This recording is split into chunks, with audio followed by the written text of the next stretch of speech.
There have been many occasions here upon our channel where we have explored artifacts and evidential ruins indicative of a tremendous prehistoric age. Testimonies, photography, even physical proofs, locations of some finds making their ages undeniably enormous. This, along with the sheer amount of said evidence collected and exposed over the years, making their authenticity and indeed the evidence to suggest the existence of a now lost yet once incredibly ancient civilization overwhelming. With our next expose of ancient finds of no exception, although the following could have been aiding in the expansion of mankind's knowledge of its origins, it has instead been quietly ignored by those in favor of doubling down on a funded paradigm, one seemingly crumbling around them. Greece, a thorn in the side of many an academic for centuries, with unexplainable architecture and finds that simply lack explanation. There exists, however, a far deeper reason for this persisting annoyance: the competing recordings of finds made far before any funded paradigm had arisen, by people in positions of specialist authorities, documentation of remains of human inhabitation supporting our many videos' subject matters. These finds dated within the Pliocene era of at least some 2 to 5 million years ago. As mentioned in The Forbidden Archaeologist by Michael Cremo, quote, "Today, scientists say that the oldest evidence for human presence in Greece can be found at the Petrolona site, where human bones and artifacts, attributed to archaic Homo sapiens, go back to between 200,000 and 500,000 years ago. But taking the role of the Egyptian priest, I might say to these modern Solons that the history of a human presence in Greece goes much further back than they might imagine." The Greek scientist who reported the Petrolona discovery, A.N. Polianos, announced further discoveries far more ancient than Petrolona man. The Anthropology Museum of Perdiccas gave the following information. In 1977, Isaac Pandelides, the owner of a sandpit not far from the village of Perdiccas, chanced upon the remains of a large animal. He informed the Greek Anthropological Society, and the excavations were directed by the anthropologist Eris Polianos, who brought to light the skeleton of a mammoth approximately 3 million years old. Though the entire skeleton was found, the bones were in disarray and had evidently been killed, butchered, and consumed by humans. End quote. This timeline flies in the face of modern evolutionary chronology, and if accepted as it should, coming from legitimate sources who documented said finds correctly, the timeline of man should rightly be pushed back to an unknown origin, and we strongly feel more effort should be put into this investigative direction. The mammoth, along with Cremo's effortless correlation of the facts, is a gem of proof and a continued glimmer of hope that if such finds continue to surface, modern paradigms will slowly shift to a more critically established realization of not only our history, but of our existence itself. It was a find, and indeed is a journey, which we find highly compelling. There are many enigmatic, unexplained ancient mysteries which we have covered here on our channel. Many mysterious ruins which are slowly revealing their secrets to us. However, what must be the most intriguing of the historical subcategories has to be the ooparts, out-of-place artifacts that have been found all over Earth. These mystifying items are the only subject within the field which can shed their own very unique lights upon the distant past, and sometimes hard-to-believe possibilities attached to their ages. The island of Samos within Greece is home to a number of these particular artifacts. 1.5 kilometers off the coast of Turkey, this small island has a big history. Within the island's capital museum is a wide range of very impressive artifacts. The most interesting among the collection is undoubtedly the strange bronze artifact, which according to academia, merely depicts a strange form of unknown carriage that would have once been pulled by horses. However, some also believe that the strange animals are actually depicting a form of periscope, and that the entire artifact is actually that of an ancient submarine.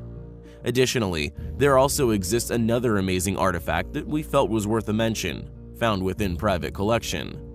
Originally a religious idol, what do you think this wooden artifact is depicting? Could it actually be that of modern-day paragliders, somehow sent back in time, seen and depicted by this once ancient people as a religious vision? It's an incredible, if rather imaginative thought, but it is testament to such artifacts' intriguing nature. There are many incredible, out-of-place artifacts that can be found all over Earth, each one just waiting to spark our interests. Thanks for watching, guys, and until next time, take care. There are countless ancient ooparts, which can be found littering ancient antiquities, and indeed the exhibits which are so often attributed to an ancient civilization, subsequently debunked by said studies, as having been capable of such ancient developments. As such, these artifacts are known as out-of-place artifacts or ooparts, as they have become affectionately known. One such artifact is that of the wedge of Iud, a large, clearly machined piece of metal made of high-purity aluminium, dated by many researchers as that of an ancient artifact. The problem is, aluminium in this density was not developed by modern man until the late 19th century, around 1825 to be precise. Weighing an impressive 5 pounds in weight, the wedge was originally dug up, found deep within the sediments of a riverbank in modern-day Romania, disregarded by many as that of a modern-day JCB tooth. There are just as many, however, who argue, and we feel for good reason as we shall reveal, that this artifact is indeed ancient and has, through the years, continued to raise difficult questions to answer. Ancient alien enthusiasts insist that the wedge is a segment of an ancient alien craft, or more specifically, a VTOL-type craft, better known as a vertical takeoff and landing craft, and the large visible signs of aging are supportive of not only a tremendous age, but of its currently unexplainable origins here on Earth. It was found during digging on a construction project, along with 2 mastodon bones in 35 feet of sand. Someone gave it to the Museum of History of Transylvania, where it lay ignored in a storeroom for 20 years, before editors from a Romanian UFO magazine found it in 1995. Furthermore, although some skeptics attempt to argue that the wedge is of modern origins, it was found in the same layer as that of the mastodon bones, with the wedge accepted by a large number of others as being at least 11,000 years old. This dating makes this a very peculiar item indeed, and something which we feel demands further examination. If the wedge is indeed around 11,000 years old, as the evidence, witness testimony, and dating of the sediments it was found within would suggest, then the question of how such a lump of almost pure, clearly machined aluminium originated from, and indeed what was the original purpose of the wedge. Was it, like the ancient alien enthusiasts insist, once part of a vertical takeoff and landing craft? Or maybe from something else? Questions still circle the wedge's true origins, and without solid evidence to prove the wedge's modern origins, we must stick to the evidence already acquired, that of the wedge's original resting place, the dating of said sediments, and the lack of any contradictory evidence in regards to works being done in this area at this depth along the riverbank within Romania. We must entertain the idea that this 5-pound, almost pure metallic object is indeed that of an ancient oopart, and any other explanation lacking evidence is just an attempt to disregard such claims as they do not jive with modern paradigm, an occurrence we witness all too often. What is the wedge of Iud? How old is it? Could it indeed be 11,000 years old? And if so, how was it manufactured and machined, and what could it have been possibly used for? It is an object which we find highly compelling. The ooparts, a group of medieval swords found within Europe dating between the 9th and 11th centuries. The blade faces are inlaid with the inscription Ulfbert with a cross on either side. The word turns out to have been a Frankish personal name. It somehow has become the basis logo a trademark of sorts used by multiple bladesmiths for several centuries in their impressive attempts to make the hardest, most impressive swords of the era. About 100 to 170 ooparts swords are known to exist, yet the origins of the name remain somewhat of an enigma. However, we dare to postulate that the name may have originated with this sword in particular, a sword which these bladesmiths may have been attempting to replicate and indeed figure out how it was made. A Nova National Geographic documentary titled Secrets of the Viking Sword, which first aired in 2012, actually took a look at this enigmatic sword's metallurgical composition.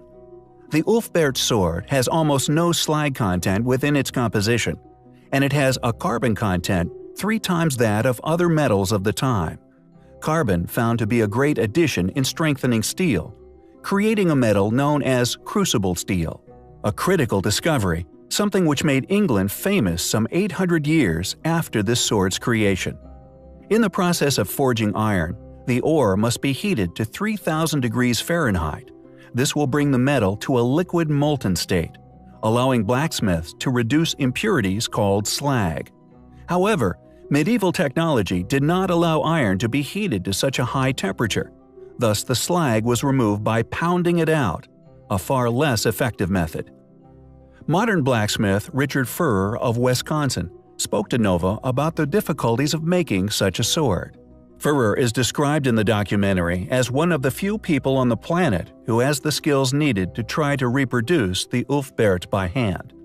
"To do it right, it is the most complicated thing I know how to make," he said. He commented on how the oofbert maker would have been regarded as possessing magical powers. "To be able to make a weapon from dirt is a pretty powerful thing," he said. "But to make a weapon at this time within history that could bend such without breaking, stay so sharp, and weigh so little would be regarded as supernatural." Furrer spent days of continuous, painstaking work forging a similar sword. He used medieval technology, although it required highly unconventional ways, never before suspected or documented. The tiniest flaw or mistake, turning the sword into a piece of scrap metal. He declared his success at the end as more relief than joy. Who was the maker of this sword? How did they know how to make it? The mystery surrounding this out-of-place artifact persists to this day. Beit Sherim is an ancient cemetery located within Galilee. Very close by is a natural cave.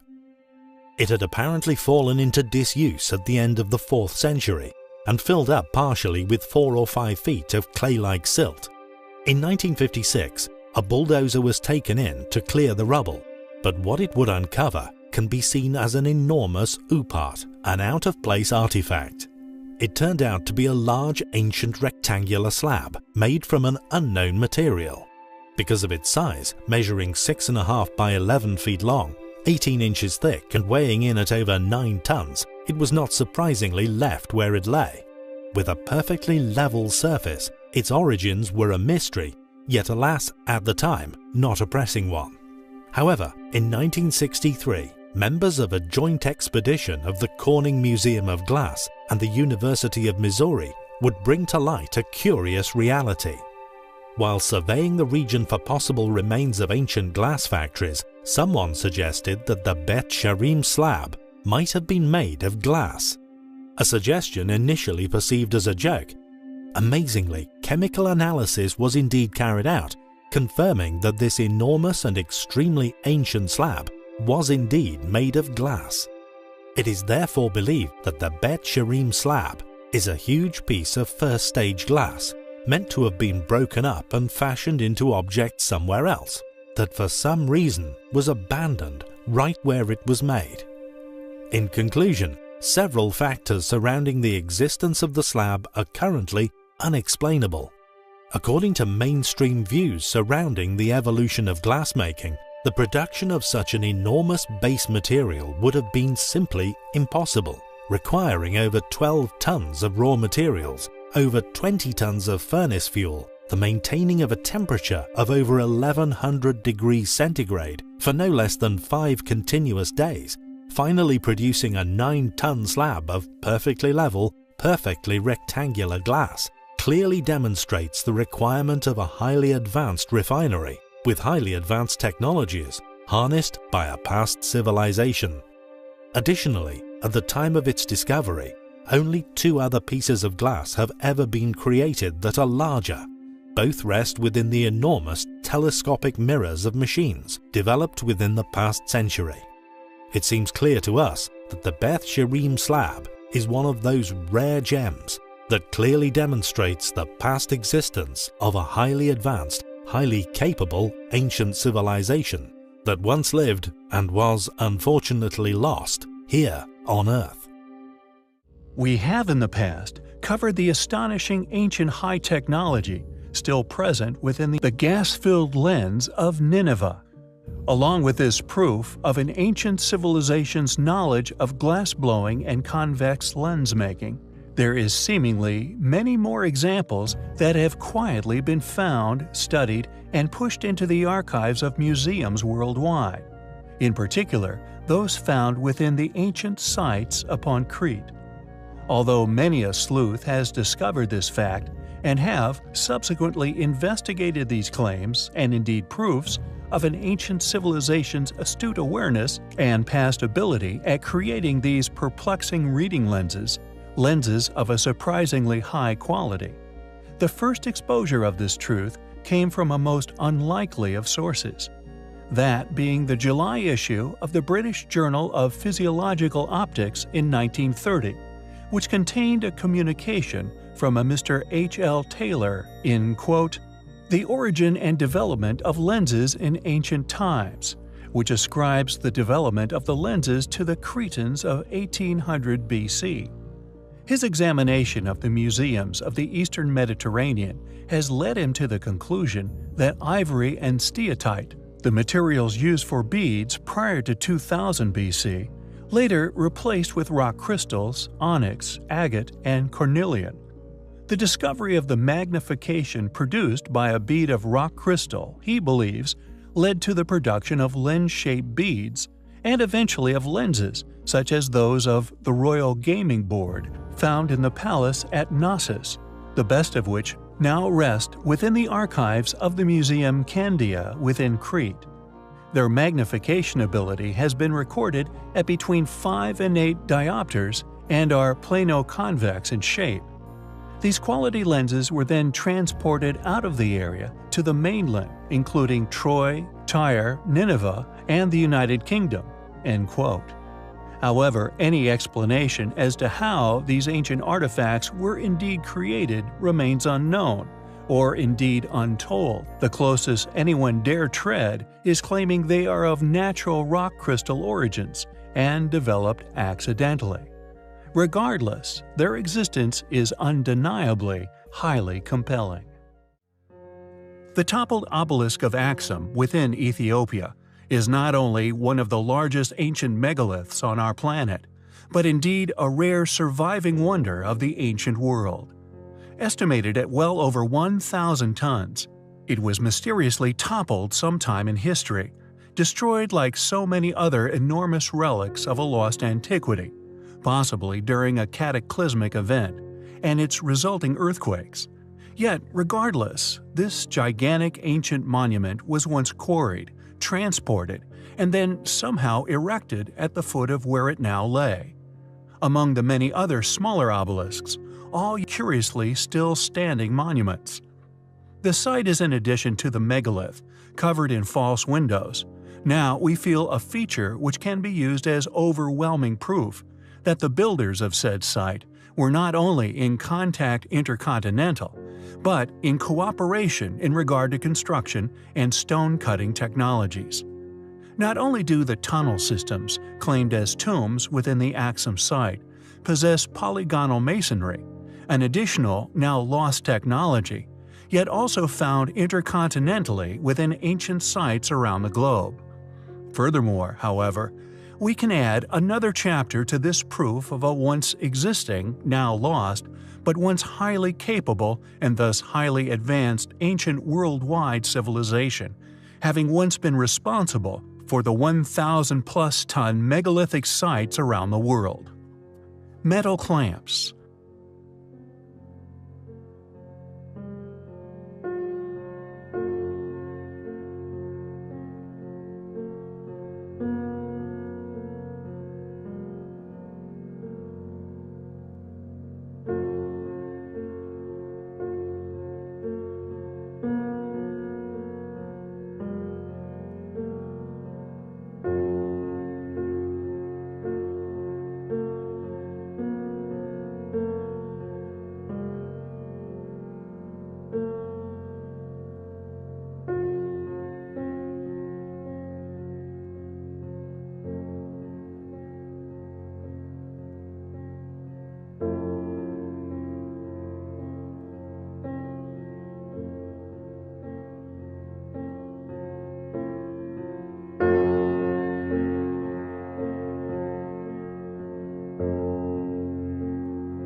another subject we have covered comprehensively, linking to many sites, which according to modern paradigm were geographically impossible to have been in contact, even during the dates they themselves pin on them. These metal clamped seats were initially cut into the huge stones at strategic positions. Then, molten metal, often enigmatic and advanced in metallurgy, were poured into these cuts to pin the stones together, preventing them from slipping over time, retaining their perfect alignment. How can we continue to believe that the evidence for our argument be ignored, dismissed as conspiracy, the hypothesis refuse serious investigation? We find this highly compelling. Ancient ooparts. A section of ancient history which many find as their preference, it is undeniably one of the strongest areas of argument within the study of antiquities, which is in support of the past existence of once highly capable, incredibly technologically advanced, yet now lost ancient civilizations. The ancient astronaut theory being one main topic of interest within the ooparts realm. When it comes to certain current or now past allies, in alliance with our so often reiterated posit of the existence and the volumes of surviving evidence in support of a now lost, often also claimed, now actively hidden, enormous number of chapters of human history. It is thanks to their laborious collaborative efforts which has allowed us to accomplish such a strong and compelling evidence. In addition, the realization that much of these sites and anomalous features also display a strong evidential suggestion that many of these civilizations somehow succumbed suddenly, possibly to a past cataclysm. However, if this vast and still growing file of evidence, all suggesting sudden demise, is, in the future, somehow found to have been an undeniable reality, possibly a repeated event, a question arises: who could these claimed ancient astronauts possibly have been? The evidence suggesting sudden halts in undertaking within countless elaborately created, by clearly highly resourced people, megalithic quarries, which were inexplicably abandoned, litter our planet. This may suggest that these ooparts are either of returning, unfortunate witnesses to this cataclysm, somehow returning many generations later, successfully making contact with a civilization raised from the ashes of their now forgotten world. Somehow surviving all this time in an ancient spacecraft, possibly better, possibly similar to our own modern space stations, absent long enough to be depicted by a people presumably astonished by their existence.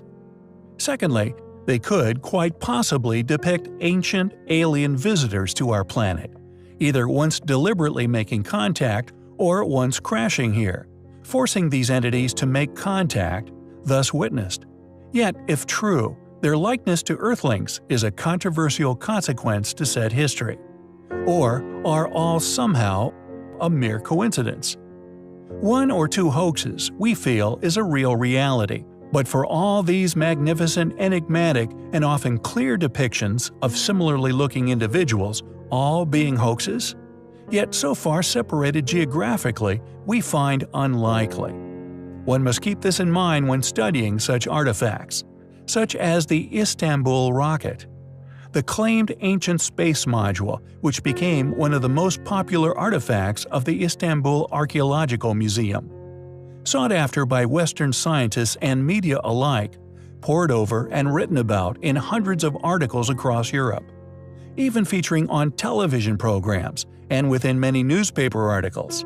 However, what is fascinating about this reality that for many years, many specialists, often talented people, also just as often funded to presumably determine an inaccuracy in the object's claimed age, did not. Not until a few years ago, that is. In the last few years, it has been that the Istanbul rocket was apparently found to have been a hoax, a plaster cast made some 25 years ago. A puzzling claim when one remembers that just 5 years after, the space module was sought after by German and English, among many other national archaeologists, and was, for a long time, secured in the preservation unit of the museum. Was this really a plaster cast, a mere 5 years old when this discovery was announced, successfully fooling the world's scientific communities? Or was it like so many other artifacts we study, successfully stolen, then replaced with a clear fake? We will leave that up to you to decide from the evidence available. But an argument for found crash craft can also be seen in the inspiration for the creation of things, like that of the lid of Pakal's tomb. An enigmatic depiction of this same form of technology, again, turns up all over South America, and even further afield.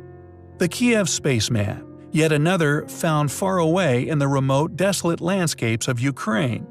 Clearly, a depiction of a gas-breathing humanoid-shaped being, depicted with seemingly no injuries, yet the reason for said depiction is an ongoing debate, yet due to its clear characteristics, a welcome member of this long list of ancient ooparts. Ancient astronauts? Or merely an extremely elaborate, highly complex, hard-worked, long-lived hoax? We find the evidence to support the theory highly compelling. The Crystal Skulls, a set of the world's most alluring artifacts, possessing the power to create religions, snaring many a Hollywood figure with their mysticism and rumored possible alien origins. Firstly, how does one tell a real crystal skull from a fake? There are always artists capable of making and selling things that seem old, says anthropologist Jane McLaren Walsh of the Smithsonian Museum. And she should know. Walsh has seen her share of fakes. In fact, she's probably seen more crystal skulls than anyone else alive, subsequently becoming the leading academic on the subject. A stern skeptic with a ruthless ethic, only the most puzzling will convince Jane. Another major player in the skull game, according to Walsh, was Frederick Arthur Mitchell Hedges, an English stockbroker turned adventurer, who in 1943 began displaying a skull at dinner parties which he called the Skull of Doom. His daughter Anna later claimed that he had found the skull in a ruined temple in Belize during the early 1920s. However, this was later found to have been a lie. Investigations by the Linnean Society of London, a research institute specializing in taxonomy and natural history, revealed that Mitchell Hedges actually purchased his skull at auction at Sotheby's in London in 1943. How it came to be at the auction house, however, was never established. Which is unfortunate because the Mitchell Hedges skull, according to Walsh's scrupulous examination, is the only one she has ever had to reluctantly confirm as an authentic crystal skull. What's more, it is the only academically accepted original known within the public archives. Smaller than other examples, which under microscope analysis were seen to have been made using rotary drills, the Mitchell Hedges skull is a more finely crafted, yet more crudely designed example that under the atomic microscope has shown signs of having indeed been an ancient pre-Columbian artifact, which sure enough was constructed using, quote, unknown technology. There are of course many examples of crystal skulls around the world, and many more stories surrounding their mysterious construction. Elongated examples, stories of groups of these skulls initiating some form of energy field. Ancient laser cutting technology has also been claimed time and time again. However, we felt we would approach them from another angle, to experience the rare occasion when modern, specifically funded academic institutes buckle to overwhelming evidence, proofs given by the defeated skeptic to those who pursue nothing but the perplexing truth and a direction for study. Made from a single piece of quartz crystal, Mitchell's Skull of Doom is unquestionably an exquisite example of an unknown history here upon our planet. Regardless of beliefs, or indeed the superstitions which now surround them, there are a rare few which support the theory of lost civilization and ancient visitation. This skull is much smaller than many and crudely carved, leading museum scholars here to believe that in a world of fakes, this one is the real thing. Ooparts, the acronym for out-of-place artifacts, objects often found in extraordinary places, inexplicable in nature, and repeatedly dismissed by any who conform to mainstream institutional timelines for Homo sapiens. According to these, apparently already laid out chronologies, specifically for man. The immense age of some of the out-of-place artifacts make their existences simply impossible to explain. The Nampa doll, for example, a favorite oopart of a number of antiquarians and alternative historians alike. Found deep within the Earth's sediment, pumped to the surface. Amongst the sediment, which had been resting there for at least 2 million years, this small clay figurine, even adorned with surviving details of the fashion at the time of its creation. And although fascinating, this video does not focus upon zinc vases dynamited out of stone quarries or iron pots found in 500-million-year-old coal seams, or even the imprints of chariot wheels found deep in mines in Russia. It pertains to a modest artifact, a simple mortar and pestle once found by a J.H. Neal. And although today mortar and pestles are not the most interesting of utensils, it is their extreme ages which make them remarkable finds. Confirmed as being of immense age, this mortar and pestle was found left in situ, discovered by a Mr. J.H. Neal in tertiary deposits dating back almost 33 to 55 million years. And just like that of the iron pot, found in the foundry dated at 500 million years, felt compelled to create their own personal affidavits regarding the events and the legitimacy therein, no matter how hard it was to explain. These men felt compelled to do all they could to prove the legitimacy of said discoveries. On August 2, 1890, J.H. Neal signed an affidavit swearing his discovery to have been 100% legitimate. Mr. Neal declared that it is utterly impossible that these relics could have reached the position in which they once lay, unless it was at the time the gravel was deposited and present, yet before the lava cap formed, giving a dating of around 33 million years old. How old is our species? Where do our origins lay? Within this vast, ancient, and seemingly infinite universe? Have we, as Earthlings, experienced ancient cataclysm, an amnesic event as so many ancient texts write of? If yes, then to what level of sophistication did these now lost ancient ancestors once reach? Sophistications far too advanced for any mainstream publication to ever publish. It is a reality that the continual discovery of such artifacts are slowly proving was indeed a reality, no matter how difficult it is for any institute or individual historian to accept as a reality. It is an oopart which we find highly compelling. Dorchester, Massachusetts, USA, in 1852, at Meeting House Quarry, workers were using dynamite to break up the bedrock when an explosion threw an artifact into the light of day after spending many thousands of years under the earth. According to geologists, the Roxbury Rock, in which this mysterious artifact was embedded, has been dated as having accumulated between 570 and 593 million years ago during the Ediacaran period. Imagine their surprise when workers spotted a metallic object amongst the debris of the explosion, still partially embedded in a chunk of rock, and now sheared into two pieces from the forces of the blast. A zinc vase covered in flower decorations painted in solid silver. The bell-shaped pot is around 4.5 inches tall and about 6.5 inches long, and was noted as being exquisitely made. The age of the vase has been heavily debated amongst specialists, with many struggling to produce ages smaller than 100,000 years. Additionally, the species of flowers and plants that are illustrated upon the vase also went extinct over 100,000 years ago. Not surprisingly, but rather predictably, the pot, along with all authenticated documentation regarding its discovery, mysteriously vanished without trace shortly before a full investigation into its amazing history could take place. The initial discovery was covered on June 5 in 1852, from the publication of the magazine Scientific American, which confirms its authenticity, as indeed being found embedded in the solid ancient stone, 15 feet below the surface. But shortly after this coverage, like so many other amazing objects found around the world, vanished without trace. Who made this amazing artifact? When was it made? If we go by the age of the rock in which it was discovered, it is amazingly over 500 million years old, but we may never know. In 1944, a 10-year-old boy by the name of Newton Anderson was playing in his basement, smashing lumps of coal with a mallet, when he made an amazing discovery. The coal that he was playing with had been mined very near to where he lived in Upshur County, West Virginia, and is largely accepted to be around 300 million years old.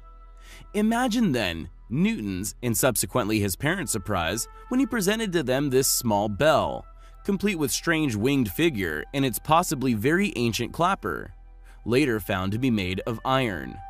Although there are many people who now insist that the dating of the coal must be incorrect, this little bell could also be a long-lost relic, lost within woodland, that over the eons becomes perfectly preserved within the eventual coal seam, lost by an advanced civilization which once inhabited Earth.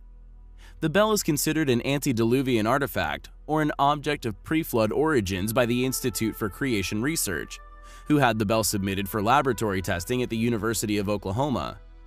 Whilst there, a nuclear activation analysis revealed that the bell contained an unusual mix of metals, a mix of metals not uncommon to Earth but rather unusual for our current civilization to have decided to have manufactured it with, further supporting its authenticity as a very ancient relic. Later on in his life, Newton Anderson spent a great deal of time researching the figure atop the bell.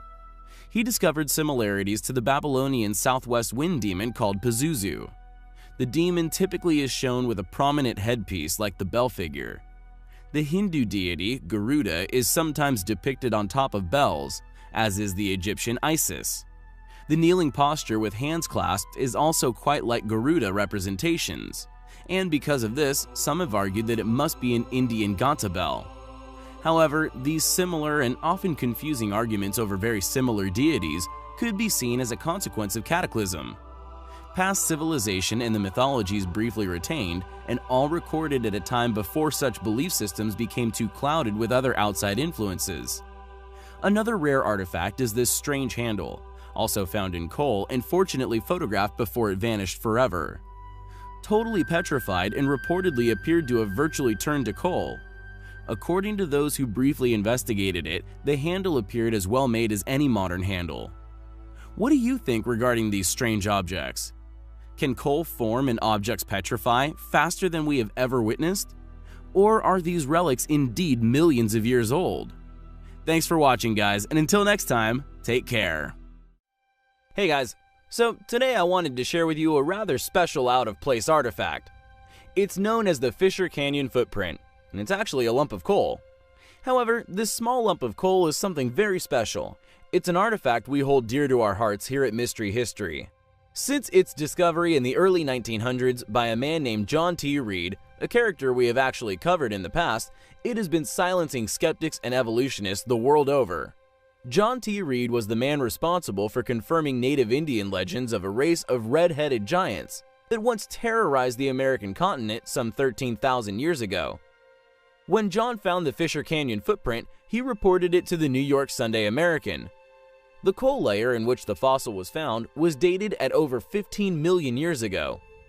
Microscopic photography that was carried out by the Rockefeller Institute, presumably attempting to discredit the find, actually confirmed that it was indeed a heel print of a hand-stitched shoe, and that the fossil seemed to show the presence of 2 rows of stitches along the edge of the sole, with twists of thread clearly visible in the photography. The right side of the shoe also appeared more worn than the left, indicating that it was worn on the right foot. Crystals of mercury sulfide, collected during the analysis, only confirmed the fossilized shoe print's enormous age. After the test results were in, Samuel Hubbard of the Museum of Archaeology in Oakland, California, buckled to the sheer amount of conclusive evidence by telling the press, quote, "Today's people are not yet able to make this kind of shoe. Facing this kind of evidence indicates that at the time of suspected uncivilized arthropods, millions of years ago, people with high intelligence appear to have existed. Detail of the threads proves that it was the sole of a shoe and was strictly the handiwork of man." End quote. This is why we love the Fisher Canyon footprint so much. It sat in the back of museum collections for years, silently waiting for evolutionists and skeptics alike to stumble upon its existence, only for it to then cast its spell of tremendous doubt upon their way of thinking. They can produce no real explanation for it, The best any mainstream scientists or anthropologists can do is ignore the evidence and conclude it's just a natural formation. Unfortunately, the footprint conveniently went missing a few years ago, even though by all accounts it was just a lump of coal. The story has also been hijacked over the years, with the Rockefeller Institute's test results subsequently vanishing. However, luckily for us, the quotes by Hubbard are in press archives all over the world. This small lump of coal is sure to fuel the argument for years to come.